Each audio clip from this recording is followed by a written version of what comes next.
Mi buen amigo Antonio de la Cruz es nuestro invitado. Yo siempre he dicho que Antonio, más que un invitado, es nuestro contertulio, porque es un invitado recurrente y frecuente. Y es que cada semana nos regala un análisis, uno mejor que el otro. Bienvenido, Antonio. Gracias por estar en el programa.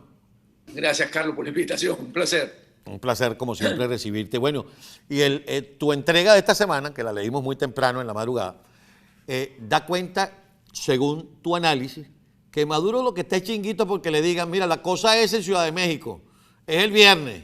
Y el tipo dice, ¿a qué hora? Ya tengo puesto el sombrero. Y manda a su gente. ¿Es tan así? Totalmente. Maduro, en el momento que está en la que tiene congelados los fondos en Rusia de las divisas que tenía depositada tanto PDVSA como el Ministerio de la Defensa, como su entorno, ¿okay? Él necesita buscar un mecanismo que le permita ingresos de divisas, ¿okay? Para poder seguir manteniendo ese aparato que lo sostiene a él en el poder. Y la única opción que tiene en este momento, donde está la guerra entre Ucrania y Rusia, es que las compañías o Occidente vuelva a ir a Venezuela a extraer el petróleo y comercializarlo. Y en ese sentido, necesitan que las sanciones contra PDVSA, impuestas desde el 2019 por la administración Trump, tengan que flexibilizarse, tengan que poder permitir que Chevron pueda regresar a Venezuela y que Repsol, la española, la italiana Eni, Total, puedan también ir a Venezuela, porque de eso le permitiría, en un cálculo que hago muy rápido en el análisis de hoy, unos 25 millones de dólares diarios por concepto de esas exportaciones, dándole el pago a China por el fondo chino y dándole los barriles a Cuba. Entonces, por eso es que Maduro necesita, porque para la administración Biden, después de la visita a Caracas, en la que cogió más palo que una gata ladrona, aquí entre el Congreso y el mismo partido, no puede aparecer como volver a mostrar que es la administración Biden la que está buscando una solución a la crisis generada en el sector petrolero por la guerra entre Ucrania y Rusia, sino que es un clamor de los venezolanos el que las sanciones se flexibilicen. Y por eso hemos visto como Enrique Capriles dijo que para mejorar el salario tiene que haber, que se le venda el crudo a Occidente. Ya sigue la narrativa de que sea Occidente quien se lleve más de la mitad de esas exportaciones que hoy se van a China. Ahora, te interrumpo en ese punto, Antonio, porque decía yo en la pieza editorial del programa de hoy, y ya vamos a hablar de si es bueno o es malo para la oposición y para el país que Maduro quiera sentarse. Pero no quiero dejar pasar el comentario que acabas de hacer con relación a las sanciones y a lo que Enrique Capriles explicaba cuando reapareció en días recientes. ¿Qué nos garantiza que el que Maduro reciba 25 millones de dólares diarios le da para pagar al fondo chino, le da para darle su petróleo a los cubanos y le queda plata y siempre le queda su real y medio, como decía aquella canción? ¿Qué nos garantiza que ese dinero va a beneficiar a los venezolanos, que el levantamiento de las sanciones va a beneficiar a los venezolanos y no que van a seguir robándoselo o regalándoselo a sus aliados? No hay nada que nos lo garantice. Absolutamente. O sea, precisamente lo que le permite esos 25 millones es seguir atornillado a Miraflores, sosteniendo la empresa criminal para poder seguir en sus operaciones. Eso es precisamente lo que le asegura el tener ese flujo de dinero, no que sea un bienestar, porque Maduro no cree en la democracia. Si la solución en México es restaurar la democracia en el país, dormamos de otro lado, porque Maduro no cree en eso. Maduro lo que quiere es seguir en el poder y utiliza todos los mecanismos que tiene a mano para poder sostenerse. Y en este momento, México le permite sostenerse. Entonces, perdón que te interrumpa, esa era mi otra pregunta. Cuando tú me dices que Maduro está chinguito por sentarse en México, ¿Eso es bueno o es malo? Pareciera que es bueno para Maduro porque al sentarse y dar algunas demostraciones le flexibilizan las sanciones y le entran cobres, pero los cobres no van a beneficiar a los ciudadanos que están en situación más difícil, que no viven en la burbuja, sino para robárselos, para atornillarse, para seguir solidificando su poder. Así es. Entonces, cuando tú me dices, ¿cómo podemos aprovechar esa gran oportunidad? Es precisamente poner que el campo no esté inclinado a favor de Maduro y que esté en una horizontal donde ir a unas elecciones, que es lo que debe resolver la situación, sin en las mismas condiciones, sin Maduro recibir 25 millones, porque la oposición al ir a esas elecciones va en condiciones desfavorables, la cancha está inclinada a favor de él.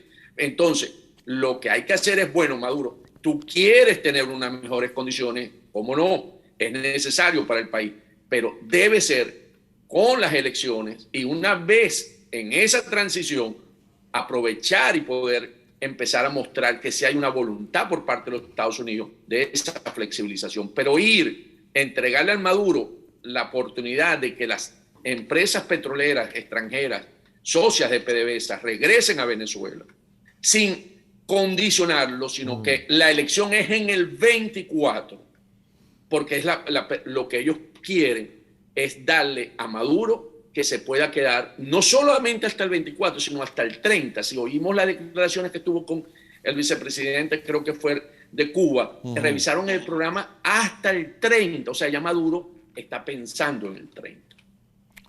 Y si encima de eso, cuando vaya a México, se sienta con una oposición dividida, fracturada, sin acuerdos, se le va a hacer mucho más fácil tirar la parada de que va a dar demostraciones, recibir flexibilización, ergo recibir cobre.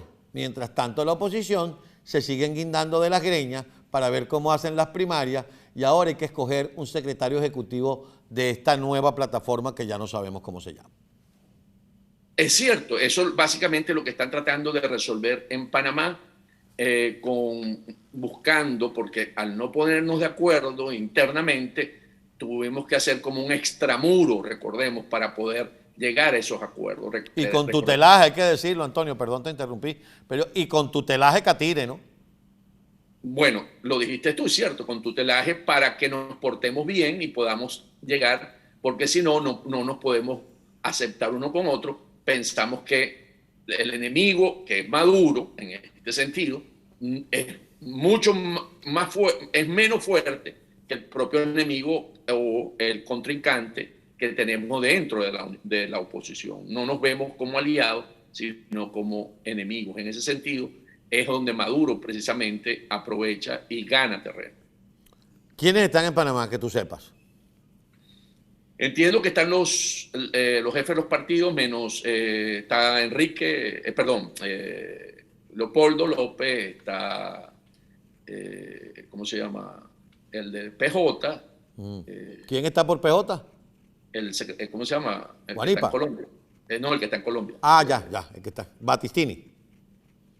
No, la información que manejo fue que fue el mismo. Julio Borges. Julio Borges, ok.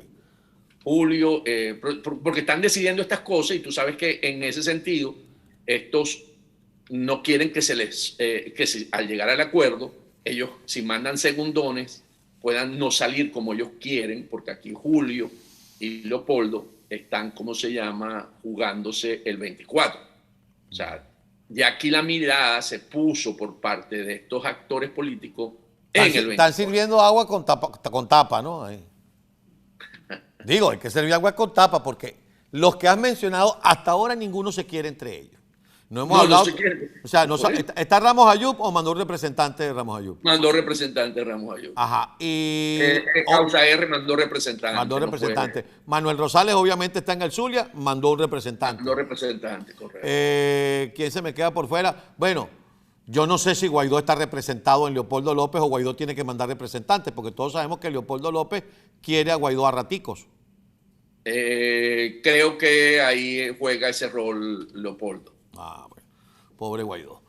Vamos a hacer una cosa, necesito hacer la pausa. Y al regreso, entonces hablemos de esa figura que ayer tanto nuestro compañero Miguel Ángel Rodríguez como nosotros en este horario, hacíamos el análisis de lo que era Coordinadora Democrática Enrique Mendoza, después Mesa de la Unidad Democrática Ramón Guillermo Aveledo, Chuo Torrealba, ¿y quién fue el otro que mencionamos ayer? Ya se me olvidó quién era el otro. Enrique Mendoza, Ramón Guillermo Aveledo y Chuo Torrealba, que fueron los coordinadores de esas plataformas y que ahora pareciera que buscan una figura que debe tener unas características muy especiales, porque para poner de acuerdo a toda esta gente, para tratar de además tener una vocería en la que esta gente no se sienta ofendida con una palabra que ellos digan mal dicha o mal entendida, entonces ¿quién o cuál es el perfil que debe tener este personaje? Al regreso, mis queridos amigos, con Antonio de la Cruz. Pero antes, yo continúo mi conversación con nuestro invitado, Antonio de la Cruz. Antes de irme a la pausa, hablábamos de una suerte de nuevo relanzamiento de esta oposición, si logran ponerse de acuerdo en Panamá, porque hay que decirlo, están todos estos jefes de los partidos con un asesor, padrino, vigilante, ¿cómo es que llamaban? Chaperón, esa era la palabra, con un chaperón gringo que le está diciendo, bueno, ustedes terminen de ponerse de acuerdo porque si no, no podemos avanzar. Y eso es básicamente lo que le está diciendo. Ahora, de allí se dice que debería salir una figura al estilo Ramón Guillermo Aveledo, que fue secretario ejecutivo de la Mesa de la Unidad, o como fue en una oportunidad Enrique Mendoza de la Coordinadora Democrática, o el Chuo Torrealba también de la Mesa de la Unidad en tiempos de la elección que se ganó en 2015. ¿Es prudente esa persona? Es decir, ¿es conveniente tener ese vocero que no esté comprometido con ninguno de los partidos y sea ese conciliador, ese representante de toda la plataforma y que además no sea el candidato presidencial? Es positivo en este momento por cómo está la oposición desfragmentada. Entonces podríamos tener una figura que es la figura política, en este caso recaería sobre este secretario, supongámoslo ejecutivo, como quieran llamar, o coordinador, si lo quieren llamar, y la figura del presidente, ¿no? No recaería en la responsabilidad de manejar políticamente las relaciones internas.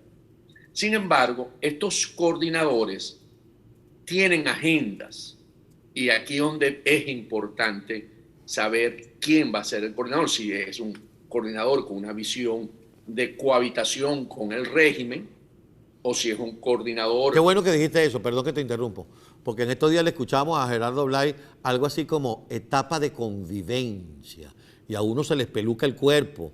Uno no puede convivir con quien te tortura a tus coterráneos, con quien te expulsa a 6 millones de personas, con quien te roba el tesoro público. ¿Cómo convivir con eso, chico? Por eso, porque entonces te impone la agenda, te va llevando una agenda de cohabitación donde va a ver cómo el ejecutivo, si lo queremos ver en la figura de Juan Guaidó como tal, tiene que alinearse en ese sentido, porque recuerdo, y yo no sé si tú recuerdas también, que Ramón Guillermo Aveledo sale de la mesa de la MUT, porque él era el que conversaba con la secretaria de Estado para el hemisferio occidental, Roberta Jacobson, cuando había que sancionar gente como Diosdado o meterlo en la lista, que en ese momento estamos hablando, él llamaba y levantaba el teléfono y decía no, a ese no, y actuaba conjuntamente con el que fue embajador de Estados Unidos en Caracas y después estuvo en Brasil, ¿verdad? ¿De cuál estamos hablando? Estamos hablando y está jubilado ya. De Brownfield. Thomas Shannon. De Thomas Shannon. Thomas Shannon, además que era un hombre muy cercano a Diosdado Cabello.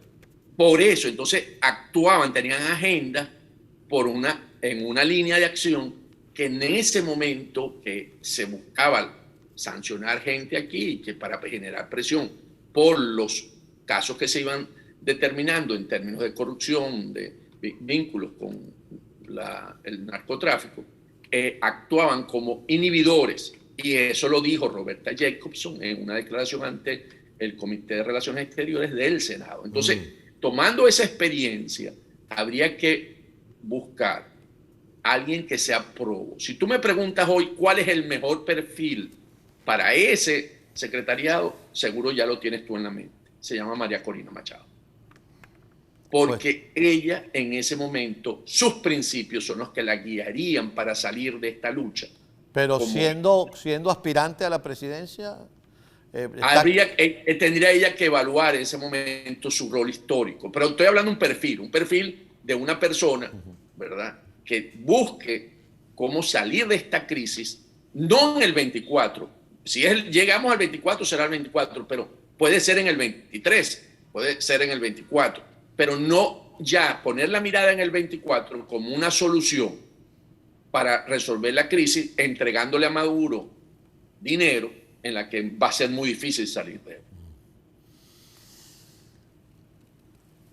Me voy entonces a que definitivamente lo que viene es un libreto que está escrito, un libreto que ya conocemos. Es decir, viene el nombramiento de un secretario ejecutivo, coordinador, vocero, speaker house, como le dice un representante de este grupo, y este grupo va a seguir cuchillo en la boca, y Maduro se sienta en México, y a Maduro le flexibilizan las sanciones, y Maduro gana más billetes, y ese billete lo ayuda a solidificarse, y vamos a unas elecciones en el 24, con este mismo Consejo Nacional Electoral, con Padrino López manejando el Plan República, etcétera, etcétera, etcétera. Con la asamblea de Jorge. Con la asamblea de Jorge. Con el TCJ recién nombrado, que sabemos que es muy afecto al régimen. Y con Juan Guaidó queriendo ser candidato, participando en unas primarias, entonces tiene que dejar la presidencia interina, y de alguna manera de nada sirvieron estos 2 años de cese de la usurpación, gobierno de transición y elecciones libres. Haciendo referencia, como lo hiciste, o sea, no lo hago, pero voy a aprovechar, sí.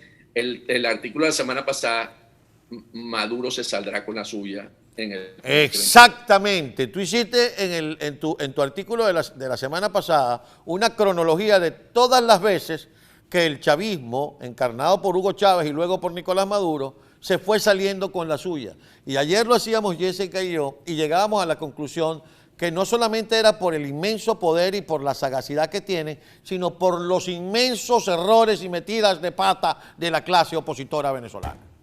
Totalmente. En el 22 Maduro se podrá salir con la suya con Jimmy Story, Juan González, por supuesto, Gerardo Blay, que va a México y que está en la línea de cohabitar, Enrique Capriles, y las empresas petroleras internacionales que van a ir a sacar el petróleo, comercializarlo y entregarle dinero. Creo. Entonces eso significa que ellos van a venir ahora con un reglamento de primaria, y quien no se inscriba en las primarias podría convertirse entonces en una opción.